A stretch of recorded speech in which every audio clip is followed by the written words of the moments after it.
Dans ce tutoriel, on va s'intéresser aux angles inscrits dans un cercle. Commençons par une remarque sur les angles dans Carmetal. Ces angles sont des angles orientés dans le sens trigonométrique. Prenons par exemple deux segments qui vont matérialiser les côtés d'un angle. On peut alors envisager deux angles, l'angle ABC, dont je vais ici faire afficher la mesure, qui est de 58 degrés. Cet angle ABC, on peut accéder à ses propriétés par clic droit et demander à autoriser les angles rentrants. Mais dans ce cas-là, ça ne va rien changer. L'angle étant un angle orienté dans le sens trigonométrique, ici, l'angle rentrant n'a pas lieu d'être, compte tenu que l'angle ABC est bien un angle de 58 degrés. Revenons en arrière et envisageons maintenant l'angle CBA. Comme précédemment, Carmetal affiche que cet angle mesure 58 degrés, mais attention, il s'agit d'un angle trigonométrique, et donc cette fois, si je demande les propriétés de l'angle, et si j'autorise les angles rentrants, j'obtiens en fait un angle de 302 degrés. Voilà. Effaçons cette figure et intéressons-nous maintenant aux angles inscrits dans un cercle. On va donc tracer un cercle qu'on va faire ici en pointillé et on va envisager les angles inscrits dans ce cercle. Pour cela, on va d'abord matérialiser un arc de cercle de ce cercle en utilisant cet outil. On prend donc 3 points.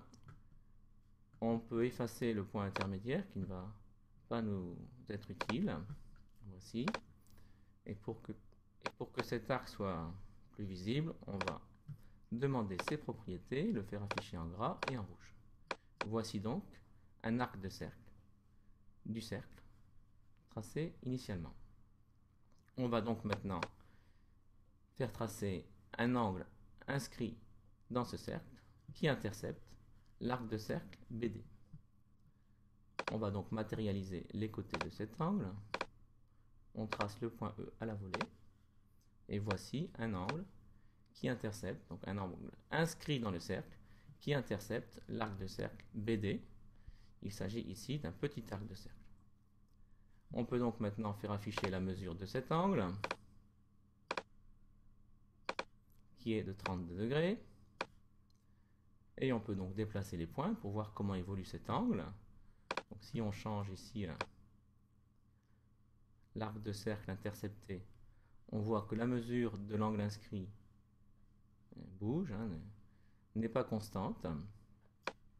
En revanche, si on déplace le point E, on s'aperçoit que tous les angles inscrits qui interceptent le même arc de cercle BD ont la même mesure.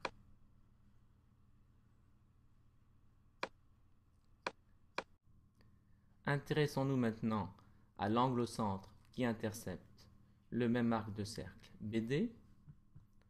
On va matérialiser cet angle au centre.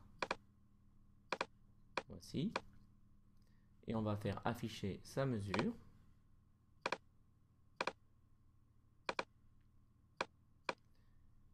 On s'aperçoit, alors ici l'angle est affiché comme étant un angle de 90 degrés, mais l'angle n'apparaît pas droit parce que la précision n'est pas suffisante. Si vous voyez que le véritable angle mesure au centième 89,61 degrés, on va revenir en arrière et déplacer la figure pour un cas plus général.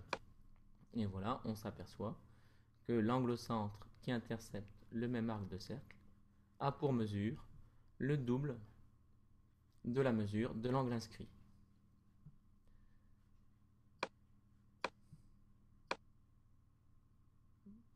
Voici. Alors on va maintenant envisager le cas particulier très connu, donc des triangles inscrits dans un cercle dont un des côtés est le diamètre du cercle, autrement dit le cas où l'angle au centre est un angle de 180 degrés, on va donc déplacer légèrement le point B. Envisager ici son symétrique qui va donc réaliser un diamètre du cercle. On utilise l'outil symétrie centrale pour obtenir le point diamétralement opposé sur le cercle. Et je vais donc imposer au point D de coïncider avec le point F. Je fais donc un clic droit sur le point D. Et je vais donc voir dans l'onglet numérique. Je vais le détacher du cercle pour pouvoir le faire coïncider avec le point F. Je le détache et ensuite je lui donne les coordonnées de F. De cette façon, le point D coïncide avec le point F. Alors dans ce cas-là, on retrouve un triangle inscrit dans un cercle dont un des côtés est le diamètre du cercle. Et donc, ce triangle est parfaitement rectangle, comme indiqué par Carmetal. Et voilà, on illustre la propriété bien connue à l'aide de Carmetal. Alors maintenant, on va s'intéresser à un autre cas. Alors je vais revenir sur le point D. Je vais l'attacher au cercle. Voilà. Et je vais effacer le point F qui ne m'est plus utile. Je suis donc revenu à la situation voilà, où j'ai un angle inscrit et un angle au centre qui interceptent le même arc de cercle BD. Alors on avait envisagé le cas où l'angle au centre mesure 180 degrés. Voyons maintenant ce qui se passe quand on dépasse ces 180 degrés. Donc ici on a 180 degrés. Et on va dépasser pour voir ce qui se passe. Alors on voit que l'angle saute d'un côté à l'autre ici. Voilà. Et je vais un petit peu modifier ici. Voilà. Bon. Très clairement, on s'aperçoit que cette fois-ci, eh bien, l'angle au centre ne mesure plus le double de l'angle inscrit, du moins tel que ça apparaît ici, tel que c'est affiché. Mais en fait, on se dit que pour cet arc de cercle, qui maintenant est un grand arc de cercle, l'arc de cercle BD, le véritable angle au centre n'est pas cet angle de 123 degrés, mais l'angle rentrant correspondant. Je vais donc demander à remplacer, j'ai donc autorisé les angles rentrants pour l'angle BAD. Je prends donc cet angle et j'autorise les angles rentrants, auquel cas on obtient bien un angle. Alors ici, il y a un petit problème de précision.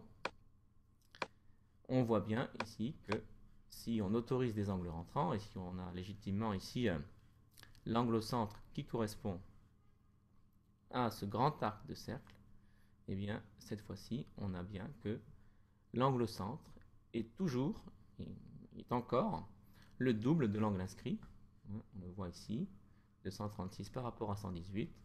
On peut prendre d'autres cas ici, par exemple le cas où ça fait 200 par exemple, voici. Et donc on a un angle au centre de 200 et un angle inscrit de 100.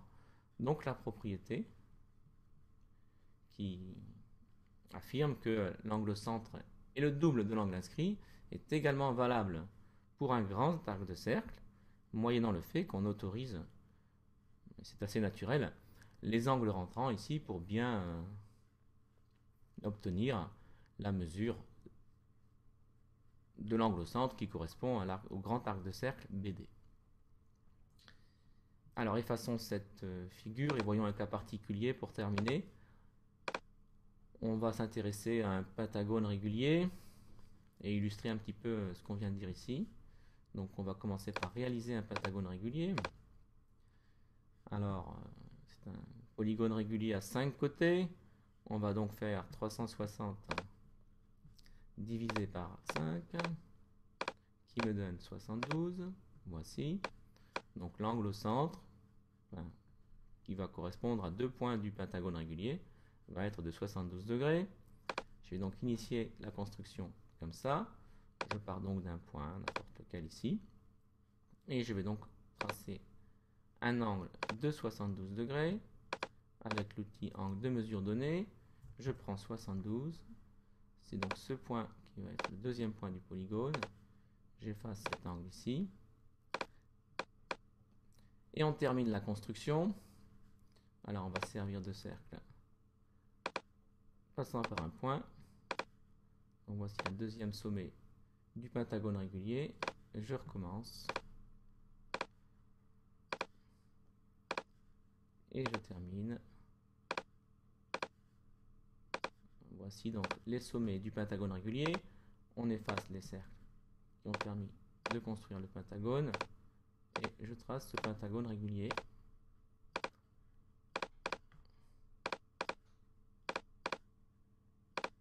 Voici.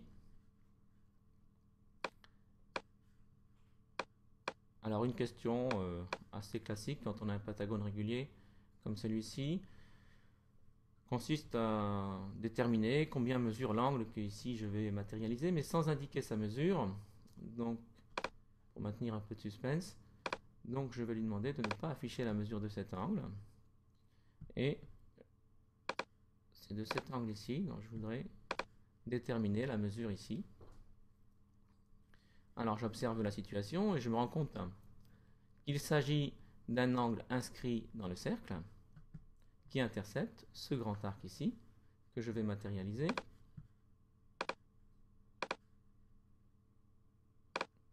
Je vais comme précédemment le faire en rouge et en gras.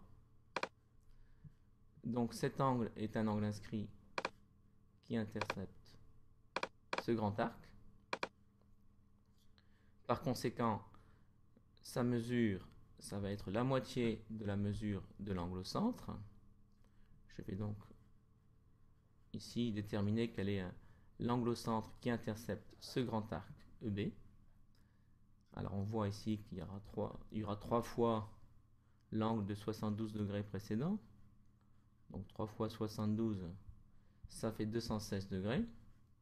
Donc je vais faire cette fois-ci afficher la valeur de cet angle, la mesure de cet angle.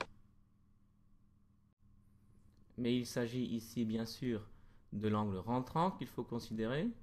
Je vais donc cliquer sur cet angle et autoriser les angles rentrants pour m'apercevoir que cet angle mesure 216 degrés. La moitié de 216 degrés égale 108 degrés. Par conséquent, cet angle doit faire 108 degrés. Vérifions-le en faisant afficher sa mesure. On obtient bien un angle de 108 degrés. Voilà.